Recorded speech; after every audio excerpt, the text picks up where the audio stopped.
Thank you. Good afternoon. My name is Stuart McBain, and I arrived into Keflavik International Airport just over a week ago with some of my team.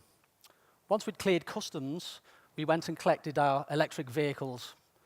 And unfortunately, I must have taken the wrong turning out at the airport because it's taken until now to arrive. In March of this year, I drove my electric vehicle around the entire coast of England, Scotland, and Wales to demonstrate that range anxiety doesn't really exist anymore when it comes to electric vehicles. Range anxiety, as you all well know, is the irrational fear of running out of charge before you arrive at your destination or being unable to recharge the car. We call this adventure Charge Round Britain. About 6 weeks ago, I get a telephone call from Friedrich. Hi, Stu, how are you? How spontaneous are you? What's he got in mind? Hi, Frederick, I'm good. What are you thinking? Hey, why don't you drive round the Icelandic ring road just prior to this year's Energy Branding Conference? That's how Charge Around Iceland came into being. And this photograph here was taken at the most easterly point, and I'm not going to attempt to pronounce that name.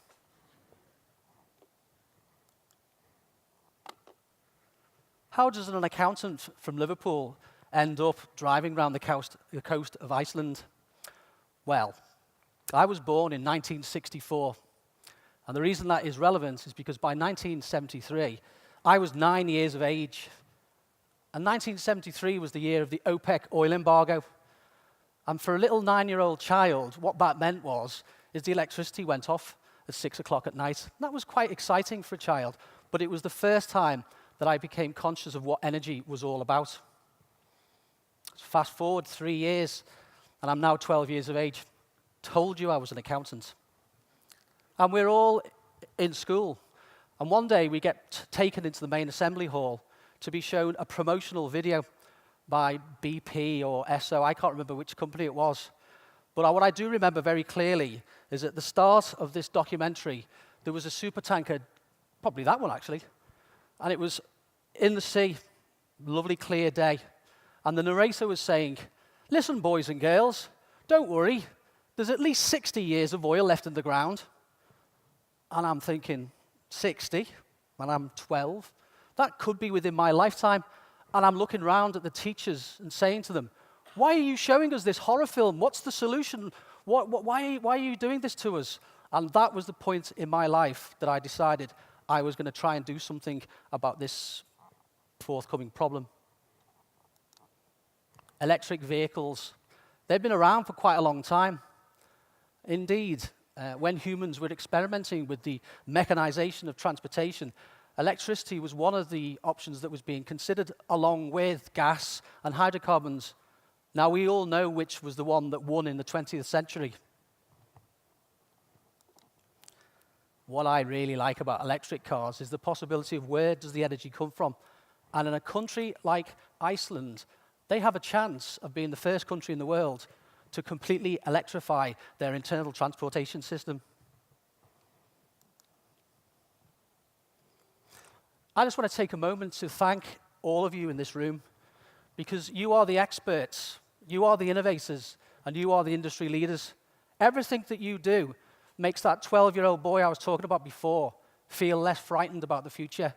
In fact, that 12-year-old boy is really looking forward to the future. This photograph is of the Liverpool waterfront. It contains the Liver buildings, the Cunard buildings, and the Port of Liverpool building. And in front of it are the ordinary people of Liverpool. I consider myself to be one of those people. I today see myself as a representative as the common man. And I'm coming to a conference today to tell you the common man is finally waking up and appreciating what you lot are all doing. Keep it up. In summary, Iceland. Iceland can be a cold country, but the people are very, very warm-hearted. But they all live in these towns and villages with unpronounceable names. The vehicles that we used. Well, remember, once you're outside of Reykjavik, it feels like 99% of the vehicles are either 4x4s or coaches. The vehicles that we used are essentially urban vehicles, and they were more than fit for purpose for us to be able to drive around the entire coast of Iceland.